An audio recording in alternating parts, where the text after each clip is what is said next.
Early last year, it might have been before we were talking about doing the podcast, but we might not have started it yet.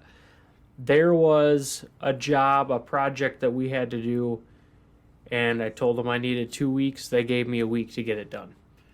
And by the end of the week, they said, do what you have to do to get it done, and we'll have to figure it out from there." And I worked 27 hours through the night, through all shifts. The next morning, people came in, saw me still there, still got it done, walked away feeling as confident as I could in everything that I put towards it to say it can do what it needed to do.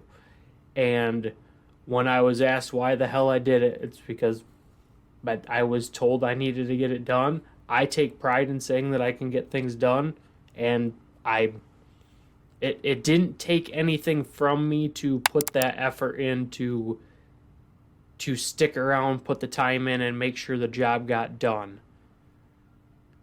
Right. Because that's where I understand That it's switch just effortless, flipped in your brain, and I you do went, what I got to have do to it. do, Right. and it's not, there's no question about it. I'm just going to do it. And when people look at me like, "What the fuck is wrong with you? Why would you do that?" It's like, because this is what I believe in. This is what I have to do. Yep, exactly. So I can get And behind that. that perfectly describes what I'm getting at. You know, the funny thing about that too is there were people at that company that noticed, and they had asked me like, "Did you even go home last night?" I said, "No, I had to get the job done. I stayed, I did what I needed to do, and now I'm gone, and we'll deal with it later." It was about 2 months ago. I had to go back and make some other changes, add another part to that work cell, and I wasn't there for maybe 6 7 hours. I went home at 5 o'clock, and the next morning I went to the shop, got a text from the customer asking me how late I stayed that night. I said, "I left at 5 o'clock when I texted you and said I was going to leave."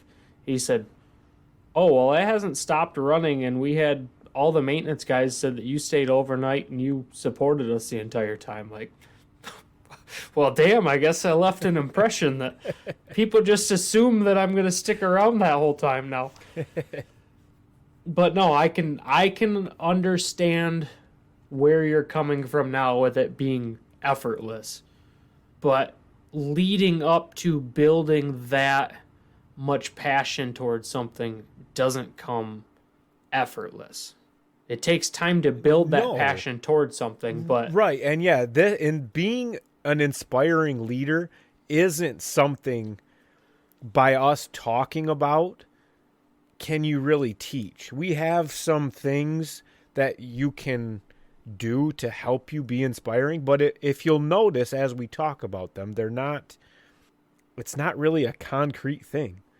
Nothing that we're going to talk about is concrete. You can't physically go, "Oh, I don't even frickin' know." there's just small steps that you can take, and everything together is what comprises, or is what an inspirational leader is comprised of. Yeah, As pretty opposed much. to, this trait is exactly what makes him inspiring. No, it's this whole collection of traits and examples that you set that all together make you inspiring as a leader. So it's not Right. something that you might not have it right off the bat, and it's going to take time, but you have to find ways to, we're going to give you Exactly. ways to work towards it. Exactly. So this, what we're going to talk about is the effort that it takes to be inspiring. And all of this together will fill you with the passion that it takes to create an effortless example. Yeah, That, I think you laid that out okay. nicely. So did we answer the question, what does inspiring mean in leadership? Yes, I think we did. The exact words I have written down are a leader who knows what their principles are, believes in them, and does not sacrifice them.